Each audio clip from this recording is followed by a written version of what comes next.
Kedatangan politikus dari Partai Nasdem di Kampung Kedoya RT 4 RW 5 Desa Parakan Kecamatan Ciomas Kabupaten Bogor telah ditunggu warga masyarakat. Dengan membawa program dari DPP Pusat Nasdem, Joranila melaksanakan aksi penanaman pohon kelapa sebanyak 50 pohon.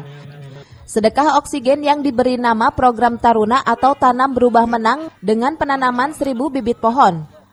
Di Indonesia ini yang memiliki tanah subur dan dapat ditanam berbagai jenis tanaman, buah maupun sayuran, salah satunya di Kampung Kedoya mendapatkan perhatian dari Partai Nasdem.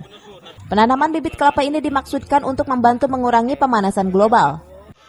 Ya, memang bibit ini bantuan dari Nasdem Pusat untuk seluruh daerah Indonesia. Jadi semua titik di wilayah Indonesia dibagi 1000 bibit untuk dibagikan kepada terutama dapil-dapil yang kosong. Yang lain itu untuk dapil-dapil yang memang membutuhkan suara Nasdem lebih banyak. Dari sana juga kita ingin mengembangkan potensi-potensi bahwa warga Indonesia ini memiliki wilayah yang luas, tanah yang subur, yang sangat mudah sekali ditanamin oleh berbagai macam buah, sayuran, dan maupun tumbuhan lainnya.